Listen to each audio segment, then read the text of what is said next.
Thank you very much. So we'll have a discussion now, following on from the talks from Dr. Wee and Dr. Somani, considering the diagnostics and vaccination strategies for RSV and how that may fit into what is currently done with SARS-CoV-2 and influenza. Before we get there, so does anyone have any burning questions or any questions that they would like to ask our speakers?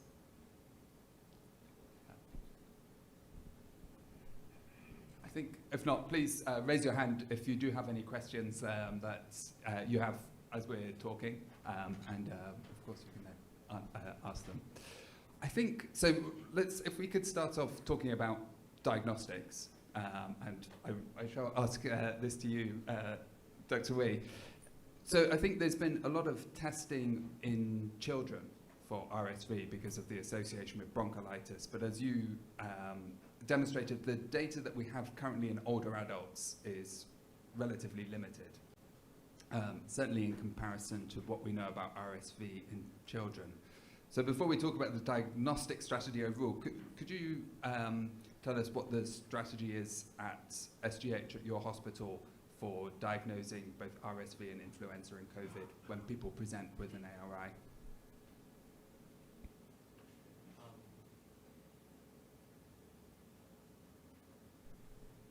So at SGH, essentially because we have a large immunocompromised population, because we have transplant patients, we also have a large cancer center. So our first-line respiratory virus multiplex PCR test does contain a large variety of targets, I think at least 13 or 16 targets, and RSV is one of them. So along with influenza. So usually the clinicians will actually, if they run a respiratory viral multiplex, they run a panel that looks for all of these. And I think going forward, I think the advances in terms of multiplex testing certainly help us to pick up more of these pathogens than we would ordinarily have done. So is that routinely done, the multiplex? Is it commonly done? Yes, it's routinely done. A lot of patients who are hospitalized, not in the general ward, also get tested, essentially because it is a first-line testing. And in the hospital setting, at least it does make sense, because for patients that are hospitalized with features of acute respiratory infection, if you have a non-bacterial etiology, then you could potentially look at savings in terms of antibiotic duration, antibiotic stewardship. So it is a very useful tool. Yeah. Thank you. And Dr. Somani, you were saying the strategy is a little bit different at NUH in terms of being more virus specific, at least for initial screening. Is that right? I think we have the same issues at NUH. We have a lot of immunocompromised patients and transplant patients, and our solid organ transplant director is quite a bit paranoid. So we do encourage our ED to test for both the rapid PCR for COVID, but also the rapid flu and RSV test. It's a gene expert, so it has both. So we just say flu, but it's actually both RSV and flu. And all of those, as much as possible, if they're going to the transplant ward, they need to get tested if they have an undifferentiated fever or any fever. And of course, if they have URI symptoms, then they actually can't go there. They need to go somewhere else until we've ruled it out. For other patients, our ED was actually very good about doing this. Now, though, we've gone back to business as usual. So they will test it if a patient has true URI symptoms, acute symptoms, then yes, they will send both. Otherwise, for just undifferentiated fever, they don't always send it. But there is an awareness as well we've had in the wards. As you all know, you probably have the same. We have a lot of open wards, so there's always this risk of transmission, nosocomial transmission. We've seen a lot of flu. Of course, we had COVID and RSV, not as much, but because of that, we've really gotten our nurses and the doctors on the ground to be good about testing patients who develop new symptoms of new ARI symptoms while in the hospital. And we do get many clusters, and we do pick up cases. Thanks. Yeah, thank you. At Tan Tock Seng Hospital, we have the more virus-targeted approach. Unfortunately, we don't test for RSV specifically. So we have the gene expert as well, but we're only using it for influenza. And then many patients, of course, or most patients get tested for COVID if they have symptoms. But I think there is a lack of awareness about RSV, at least amongst the general hospital specialties. I think within respiratory medicine, within hematology or oncology, where they're seeing immunocompromised patients, there's more awareness, but perhaps amongst general medicine or GRM, less so. And Dr. Wee, you mentioned about the benefits of testing for antibiotic use. So we want to diagnose RSV not just to provide sort of data about the epidemiology, but there is clinical benefits actually to that testing. So for example, in our hospital, we have an antibiotic stewardship program. So if they see that, for example, say a patient tests positive for influenza or even RSV on the recently done viral multiplex PCR, but the clinicians are still continuing broad spectrum antibiotics, then usually they get a gentle nudge from the ASP team to say, maybe you could reconsider because you have a recent result that shows that the patient actually has a viral infection. So yes, in that sense, it is helpful. Okay, so I think a question.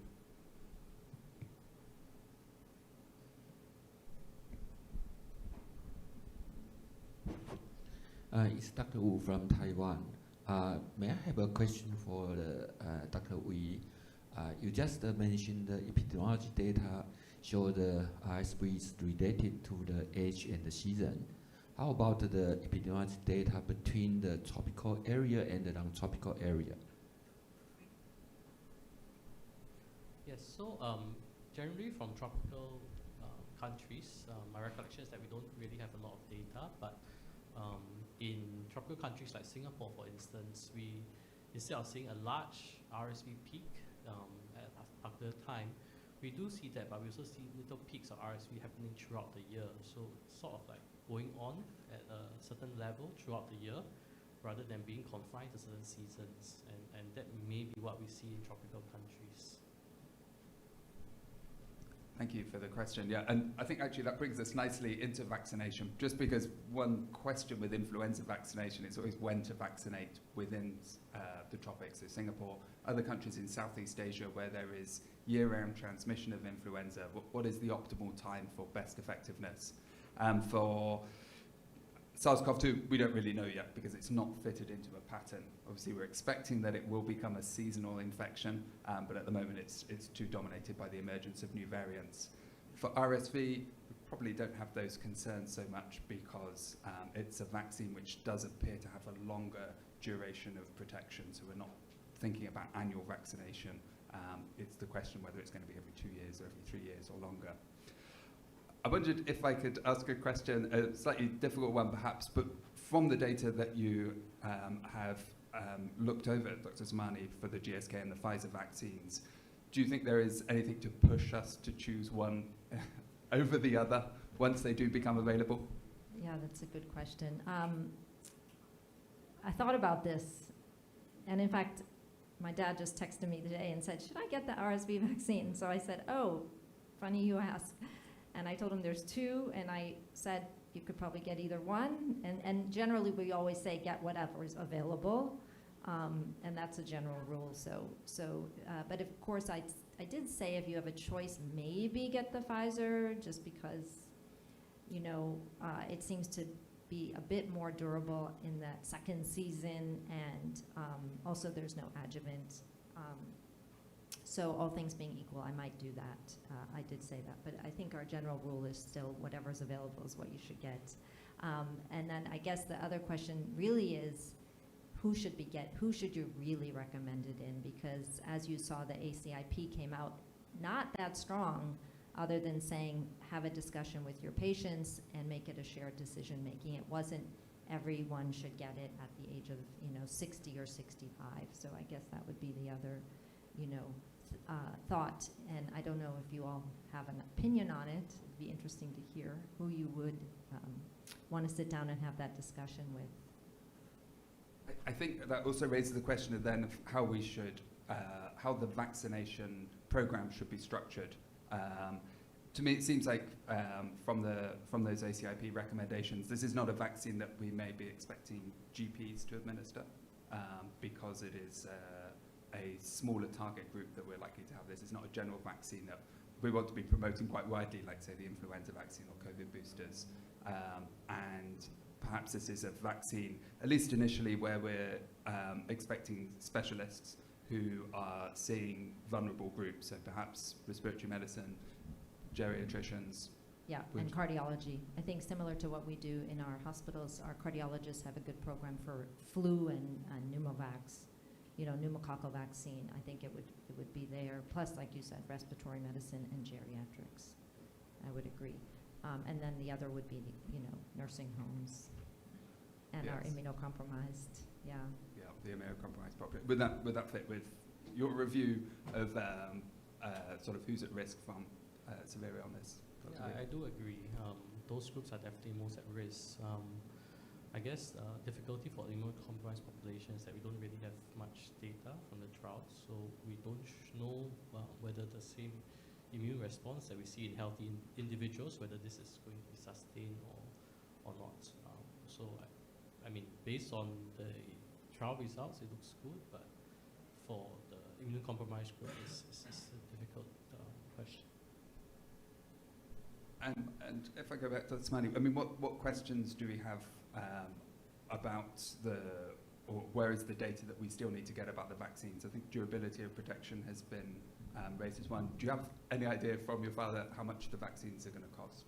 I did, not from him, but so I can tell you in the US, because my in-laws also, they went and got it. It is covered under Medicare Group D, so you can actually go to the pharmacy and get it for free if you're, have Medicare, which is 65 and above generally. I would say for sure personally, I think anyone 80 and above should get it. I fully agree we don't have data in the immunocompromised, but being a cynic, I think the drug companies know that it's going to get used because those of us who see those patients can't wait for the data, and we probably would go ahead and use it, which is, like I said, being cynical. That's what the drug companies hope for, and I think the same might happen with the nursing home patients, although it should really be studied. They really should study it. So yeah, the price from what I've heard in the U.S. is about, the Pfizer one is actually costs less than the GSK one, and they're about 240 and 300 or so, and it's generally one dose, so that it's not a multiple dose vaccine. And you mentioned about combination vaccines, because I think that's going to be a difficult one with potentially persuading patients to take the vaccine once they've had their flu, the COVID, pneumococcal vaccines, adding on another one. Correct, and especially at the same time. So combination, well, there's a couple things. One is Moderna apparently is saying they're making a combination of all three, which is also very interesting because, that implies that you would need to get all three together each time you got it, and I don't know that you really need an RSV booster every year. I'm not sure we don't know for sure with COVID either. So really the only one we boost every year is influenza. So that's a bit interesting they're doing that. But the studies that I've seen and that have been reported between both the Pfizer and the GSK when they combined it with influenza there was a bit of a lower titer response, antibody response for both. And so, but no one knows really if clinically that makes a difference, and there's no data that it does make a difference, which is why the FDA came out and said you can give both at the same time. But there is some question of whether there is, is there a difference if the immune response is a bit lower. Having said that, with RSV, the antibody level, no one knows what the correlate, what level is protective either. So that's why I didn't really even show you the antibody data. But the studies did look at antibodies, and they did look at T-cell, CD4 cell response. And so when they looked at that, when you gave it together, there was a bit lower of a response for both flu and RSV. And just as one final question, as we're coming to the end. Oh, sorry, there's someone here. Thanks your talk, and data is limited in Taiwan, and would you please tell us more about co-infection or super-infection about the RSV? Okay, thank you. I think, again, co-infection and superinfection, it depends on the season, especially with COVID also, a lot of differences. I think at SGH we did a study in the early part of the pandemic that showed very little co-infection, at least between COVID and other respiratory viruses, including RSV.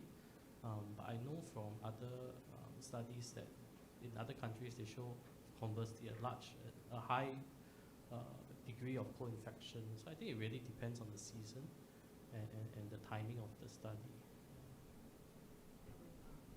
I would agree, and NUH was the same. I will say when we looked at our data at NUH, we have peds at NUH, that there is a fair bit of co-infection among kids. So RSV and flu, or RSV and adenovirus, or just para-influenza. So there's a lot more co-infection in kids than there are in adults, it seems.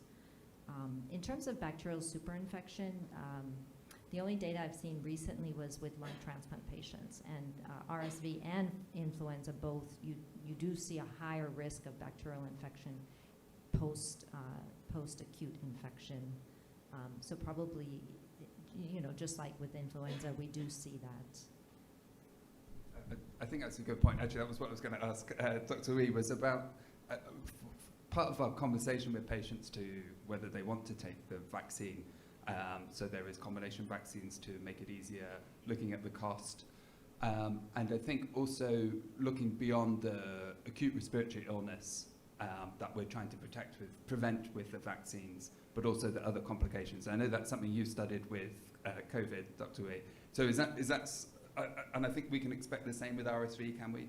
Maybe not long RSV as such, but that there is going to be complications, bacterial infections, cardiovascular disease or cardiovascular events, strokes, and with the vaccine program we can hopefully protect against these as well. Yes, I agree.